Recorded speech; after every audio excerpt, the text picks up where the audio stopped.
The average 44-year-old American man earns more money than he has in any year of his life. He owns a home that's appreciated. He has retirement statements that show six figures for the first time. And if you ask him, he will tell you with reasonable confidence that he is on track. He's probably not, because the most important thing he has at 44 is not money or a house. It's leverage over future decisions. And by the time he turns 50, that leverage will be cut in half. Not from bad luck, not from recession, but from 4 specific decisions made between 41 and 47 that all looked like progress when he made them. The decade between 40 and 50 is the window where men trade optionality for status. And they don't notice it happening because status feels like winning and optionality is invisible until the moment you need it and it's gone. My name is PMM. And on this channel, I spend too much time thinking about the moments when men in their 40s mistake weight for wealth. Today, I'm walking you through the 4 traps that catch most men in this decade, what they look like from the inside, who they ruin most often, and what each one quietly costs you that you can't get back. Subscribe so I can keep making these. Let's start with trap number 1, because it usually starts with a house. Owen Reston is 43, runs marketing at a SaaS company in Charlotte, and just closed on an $812,000 house in Eastover. His old place sold for $445,000, and the gain plus savings became the down payment. His new mortgage payment, principal, taxes, insurance, is $4,847 a month. His old one was $1,920. He has more than doubled his housing payment in a single decision. Here is the trap. Owen did not buy the house his net worth could afford. He bought the house his salary justified. Those are not the same number. The bank ran his gross income against a debt-to-income ratio they're comfortable lending against. The bank is not optimizing for Owen's retirement. It's optimizing for the largest loan he's statistically likely to keep paying. No one in the transaction has any incentive to tell Owen, you can afford this payment for the next 27 years, which means you cannot afford anything else for 27 years. Before the move, Owen and his wife Devorah were investing $1,400 a month outside their retirement accounts, buying real ownership in real businesses through a screened equity portfolio. After the move, $300 a month. They're now 2 paychecks from a problem instead of 4. They canceled their fall trip to Banff. Devorah picked up freelance work she didn't really want because the household needs another $800 a month, and there's no fat left to find anywhere else. None of this shows up on the new house. The new house looks like an upgrade because it is. From outside, Owen is winning. From inside, the math, he just signed a 30-year contract that diverts almost $1.75 million of future income into a payment stream that doesn't build his ownership of anything beyond what his old house was already buying him. He converted his most valuable asset, flexibility, into the appearance of wealth. The gap between the house Owen bought and the house Owen should have bought compounded across the 22 years between 43 and 65 is somewhere between $480,000 and $900,000 of foregone net worth. That's the equity in real businesses, real estate, and real income-producing assets he could have been accumulating with the difference. Owen's house is not the trap. The trap is that his house feels like the reward for everything he's worked for, and the math says it's the bill for everything he won't get to do later. Marshall Devaney is 45, mechanical engineer at a Tier 1 auto supplier in Detroit, $164,000 a year. At 41, Marshall pulled $80,000 from his standard screened retirement portfolio and opened a Robinhood account. He had the thought every smart, high-income man eventually has. I could do better than this. What followed wasn't a disaster. That's the part that makes this trap so good at hiding. Marshall made money in 2021, lost some in 2022, made it back in 2023. He bought Nvidia before the run-up and felt vindicated. He also bought Peloton at $80 because he thought the market overcorrected.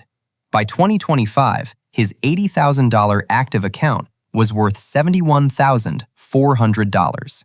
The boring broad market screened equity fund he'd left alone in his retirement account had returned roughly 47% over the same period. Marshall did not lose money. Marshall lost performance. There is a difference, and it is the most expensive difference in personal finance. The opportunity cost on the tinkering was about $36,000. The real cost isn't the $36,000. The real cost is what that money becomes over the next 20 years of compounding business growth. As those screened companies grow their earnings year after year and reinvest their own profits, equity holders see their share of those businesses grow with them. At a 7% average annual return, which is roughly what diversified equity ownership in real businesses has produced over the long arc of history, $36,000 not invested today is $139,000 not invested when Marshall turns 65. One 4-year stretch of tinkering done by a smart, educated, conscientious man who watches a reasonable amount of CNBC cost him $139,000 future dollars of ownership. And he'll probably never know. He'll never run the counterfactual. He'll look at his portfolio at 65 and see a number that's respectable. And he won't be standing next to the alternate universe version of himself holding the $139,000.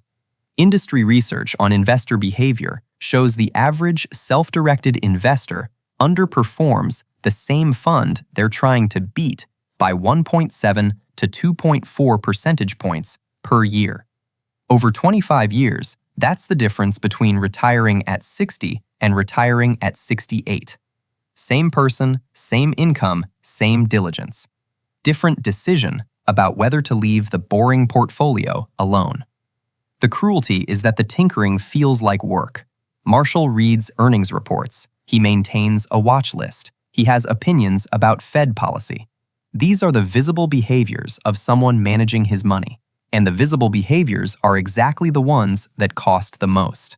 The invisible behavior, leaving the boring portfolio alone for 30 years and letting real businesses grow underneath it, looks like nothing and is worth everything.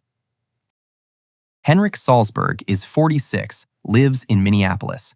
3 years ago, he was promoted to Regional VP of Sales at the medical device company he'd been at for 11 years. The promotion brought $42,000 more, total comp $238,000, plus 22 direct reports across 4 states, 14 flights a year, and a quota 31% higher than his predecessors. 3 years in, here's what the promotion has cost. His marriage is functionally 3 days a week. His daughter Esme, who turned 11 in March, has a relationship with him mediated mostly through FaceTime. He's gained 16 pounds. He's on a low-dose blood pressure medication his doctor said he should probably stay on. His career accelerated, visibly. His optionality, in every other sense, cratered. This is a lateral promotion disguised as a vertical one. Income rose 21%. Actual demand on his life rose closer to 60%. Most men in their 40s say yes to this version of the trap because the alternative, staying where you were, watching someone less deserving leapfrog you, explaining to your wife why you didn't take the title, feels socially unbearable in a way that 80 extra hours a month does not. The financial return on the lateral promotion is almost always negative per hour. Henrik went from roughly $79 an hour at his old job to roughly $61 an hour at the VP role, when you count actual hours, including travel and the cognitive load of managing 22 people he didn't choose. His take-home went up, his effective rate of pay went down, and what he traded away, discretionary time and bandwidth, was the most expensive thing on his life balance sheet.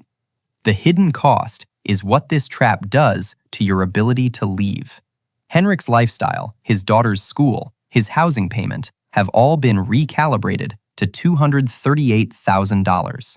If he steps down, he can't take the $190,000 role at the company down the street. His whole household runs on the higher number. The promotion built him a more expensive cage. The men I know who arrived at 55 with options did one thing differently. When the lateral promotion arrived, they ran the per-hour math.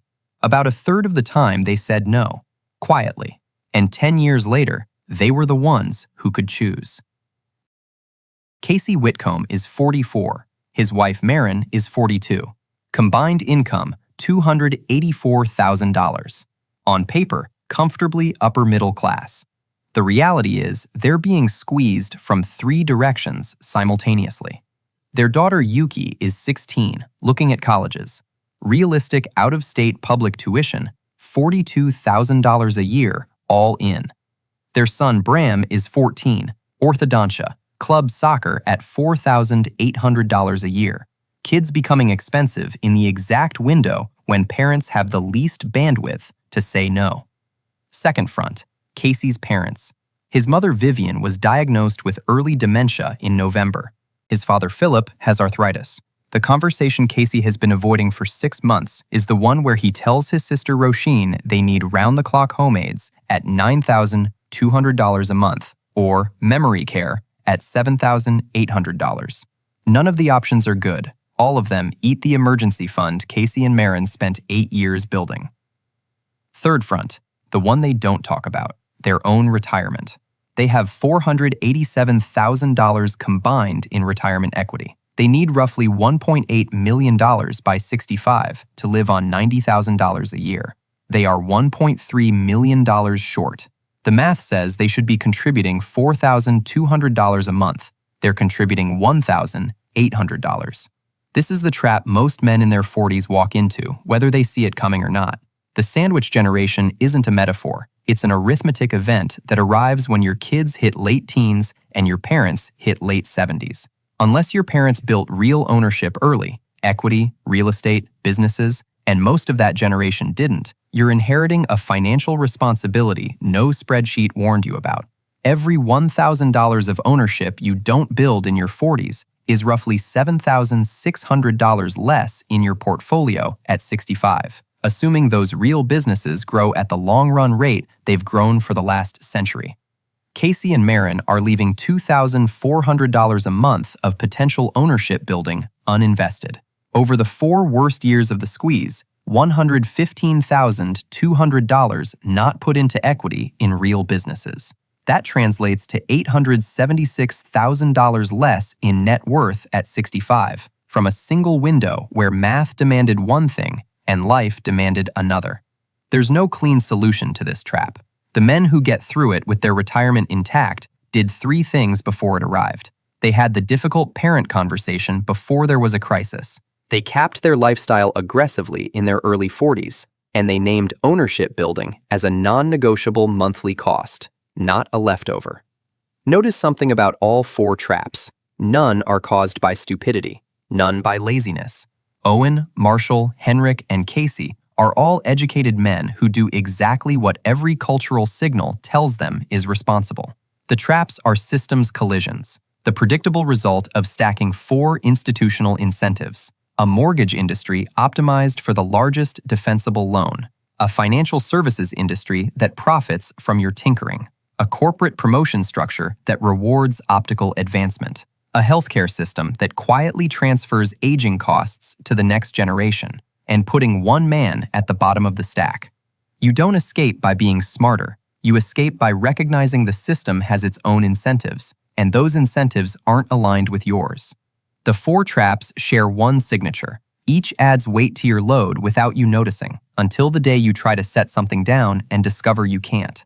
The status mortgage adds 30 years of weight. The tinkering adds the weight of decisions you'll never recover. The lateral promotion adds a lifestyle you can't downsize. The squeeze adds obligations you didn't choose. Each one individually looks like the cost of being a successful adult. Stacked, they're the reason men in their 50s feel trapped despite earning more than ever.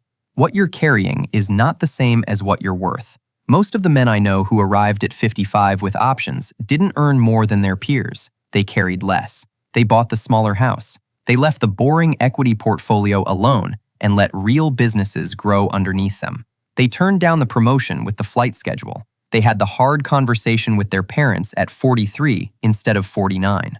None of those 4 decisions felt like winning when they made them. Restraint doesn't get the corner office. Restraint doesn't get the new house. Restraint doesn't show up in your annual letter to college friends.